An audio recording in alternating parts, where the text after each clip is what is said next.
Lorsqu'on parle de discipline, en réalité, ça signifie plusieurs choses en fonction du contexte dans lequel on se trouve. À l'école, lorsqu'on dit une discipline, c'est un peu comme une matière. Les mathématiques, c'est une discipline. La physique, c'est une discipline. Dans un autre sens, la discipline est prise en considération dans un groupe, dans une équipe. Là où on impose une manière de fonctionner. Je prends peut-être un exemple d'actualité. La Coupe du Monde au Qatar. L'un des mots qui revenait le plus lorsqu'on parlait de la gestion de l'équipe, c'était la discipline. Nous avons besoin d'un groupe humainement bon. Et lorsqu'on parle d'humainement bon, en fait, on est en train de faire référence à la discipline. Je pense qu'il y a eu beaucoup de cas graves de joueurs exclus pour indiscipline. Et tout ce qui va avec insubordination et tout le reste, c'est toujours dans le cadre de l'indiscipline. Vous voyez que là, on est dans une équipe où on impose une discipline. On ne demande pas l'avis. Ça veut dire qu'il y a une discipline qui est édictée et on l'impose. Si tu ne respectes pas cette discipline, tu as l'étiquette d'un indiscipliné et ça peut donner l'objet d'une exclusion définitive. Dans l'armée, c'est la même chose. Je pense que vous avez déjà assisté à des défilés. Lorsqu'on défile, on est synchronisé. Est-ce que vous avez déjà vu le défilé de l'armée chinoise? Parce que c'est souvent bien de voir les défilés des autres armées. Le défilé de l'armée japonaise, c'est comme si c'était une seule personne qui défilait. Alors qu'ils sont peut-être 6000 en train de marcher. Lorsqu'on dit qu'il faut tendre la main comme ça, tout le monde tend la main exactement de la même façon. Au point où quand tu es à distance, tu as l'impression que c'est une seule main. On appelle ça la discipline et c'est obligatoire. La discipline aussi, ça peut permettre de pouvoir imposer dans un environnement, dans un état, la façon de fonctionner. Exemple, les lois. Dans un état comme le nôtre, il y a des lois obligatoires. L'avantage avec les lois, c'est que c'est obligatoire, mais on n'a pas l'obligation de vous donner toutes les informations sur les lois. C'est obligatoire, mais on ne fait pas tout ce qu'il faut pour que vous sachiez ce que ça comporte. La preuve, c'est qu'on peut faire un exercice. Si je te demande maintenant la nouvelle loi des finances dans le domaine de l'importation du riz, est-ce que tu peux me donner les informations dessus? Si ce n'est pas ton domaine, ce sera difficile que tu saches. Parce que ça ne va pas t'intéresser en fait. Alors que ça a un impact direct sur toi. Soit parce que le prix du riz va augmenter dans quelques jours, soit parce que les dérivés du riz vont augmenter, entre autres farine, entre autres couscous, entre autres riz sauce tomate dont le package va augmenter, ainsi de suite. Tu as l'impression que ça ne te concerne pas, mais c'est en train de te concerner. Et cette loi, c'est une manière de discipliner la manière dont la société est gérée. Mais dans ce cas de figure, il y a des personnes qui édictent la discipline à suivre. Si on prend ce dernier cas, ce sont les parlementaires, les deux chambres. Après, on pourrait aussi, si on veut aller dans un débat plus profond, dire qu'eux, ils ne sont que là pour valider ce qui est dicté plus en amont. Et si on va même en amont, il y a encore l'amont de l'amont, ainsi de suite. On verra que parfois, ça vient même d'ailleurs. Comme par exemple nos nouveaux billets qui viennent d'ailleurs. Pourtant, c'est la discipline. On doit commencer à l'utiliser obligatoirement. Désormais, quand tu vas aller au guichet, tu mets ta carte, c'est le nouveau billet qui sort. Il n'y a pas que l'ancien, c'est le nouveau. Et tu as l'obligation de l'accepter si quelqu'un vient pour acheter ton service. Donc, c'est obligé. C'est une forme de discipline. La discipline aussi, dans un autre cadre comme la religion, a un impact très important et une signification qui est différente. Parce que ce qu'il faut savoir, c'est que discipline vient de disciple. Et un disciple, c'est une sorte d'élève qui a un maître. Et lorsqu'on dit un maître, ça veut dire que tu suis ce qu'il dit. Tu n'as pas qualité, en tout cas pas encore, pour remettre en question ce qu'il dit. Donc le maître te dit, voilà la ligne de conduite à suivre et on suit. Point final. Tu peux innover dans la manière de bien suivre, pas remettre en question. Tu peux innover dans la manière de bien suivre. Ça veut dire que, par exemple, tu peux te dire, bon, comme le maître a demandé de dire la vérité, Je peux créer une chanson dans laquelle je motive les gens à dire la vérité. C'est-à-dire que tu as innové dans la manière de bien suivre. Ce n'est pas que tu vas commencer à dire, mais pourquoi il faut dire la vérité? Non. Ce n'est pas ton rôle en tant qu'élève. Et vous voyez que dans toutes les définitions que je prends depuis, après il y a l'autodiscipline qui concerne des activités personnelles que vous voudrez faire et vous vous imposez une manière ou alors une ligne de conduite pour pouvoir y arriver. Dans chacune de ces définitions, concernant le cadre de notre sujet du jour, il y a un mot qui est toujours associé à la discipline. C'est quel mot? Dans toutes les définitions que j'ai données, il y a un élément qui revient à chaque fois. C'est quoi? Bon, indiscipline, on peut dire que c'est le contraire. Obligation. Imposition. La discipline, c'est quelque chose qu'on impose. C'est quelque chose d'obligatoire. Ce n'est pas volontaire. Ce n'est pas volontaire. Dès que ça devient volontaire, ça veut dire qu'on a le choix et le luxe de ne pas respecter. Donc, si on parle déjà de quelque chose qui est volontaire, ce n'est plus la discipline.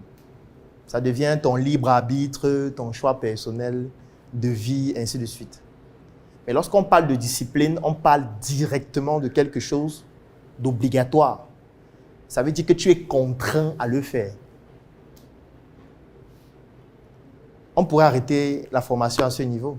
Ça veut dire que chacun devrait juste choisir ce qui le contraint ou alors de créer une contrainte et il sera en tout cas mieux discipliné. Parce que ce qui fait qu'on ne soit pas beaucoup discipliné, c'est parce qu'on n'a pas de contrainte. Quand tu n'as pas de contrainte, comment tu seras discipliné? Est-ce qu'un homme qui a 2 femmes, 5 enfants, qui loue en Vocada, est-ce qu'il a la même discipline qu'un étudiant qui a en Guayaquil 2e année mathématiques, qui vit chez ses parents? Non, ils n'ont pas la même discipline. Maintenant, on pourrait mener le débat sur l'orientation de la discipline. Parce que peut-être l'étudiant a une discipline par rapport aux notes qu'il doit avoir en classe, par rapport à l'examen qu'il doit réussir, par rapport à sa vie, par rapport aux contraintes qu'on donne à la maison. Si tu ne passes pas l'année prochaine, tu vas te battre. On a déjà acheté les plateaux à la maison. Si tu ne réussis, ça c'est la dernière année. Et tu ne réussis pas cette année-ci, la continuité, c'est le plateau sur la tête. Donc, du coup, quand il part à l'école, il ne voit que le plateau. Il pense au plateau. Il se dit, il doit étudier. Du coup, ça devient une contrainte.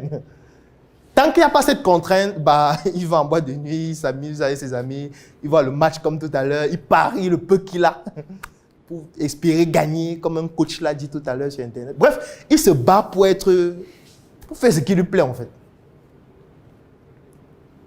Lorsqu'on parle de discipline, on parle de quelque chose d'obligatoire. Maintenant, je vais poser une question. Qu'est-ce qui est obligatoire dans ta vie? Est-ce que c'est obligé que tu sois à Yaoundé actuellement pour fréquenter dans cette école d'assurance? Est-ce que c'est obligé? Ça veut dire que tu peux rentrer demain s'il y a un problème. S'il y a un problème qui se pose ce soir, tu peux prendre ton vol. La semaine prochaine, tu rentres. Quel est le type de problème qui pourrait arriver et qui pourrait te pousser à rentrer la semaine prochaine?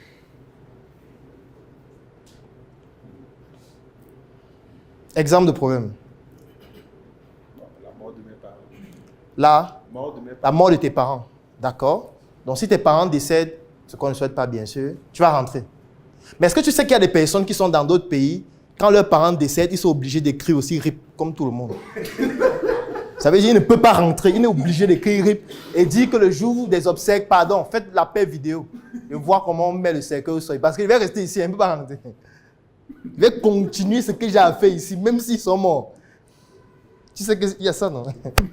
Qu'est-ce qui peut faire en sorte que quelqu'un, son père meurt, mais il ne vient pas? Il est obligé de rester là-bas et suivre les obsèques en appel vidéo. Qu'est-ce qui peut... D'après ce que j'ai pu entendre, qu'il y a certains pays où c'est compliqué de rentrer à cause des papiers, à cause du boulot. Ça veut dire qu'il y a une contrainte. On revient à la contrainte. Parce que s'il n'y a pas la contrainte, tu prends ton billet d'avion, tu viens. Quand même ton père. Si ton père meurt, tu ne viens pas, ta mère meurt, tu ne viens pas, tes frères meurent, tu ne viens pas. Ça veut dire qu'il y a une contrainte. En fait, tu as pesé. Tu te dis, bon, si je pars, qu'est-ce que je perds?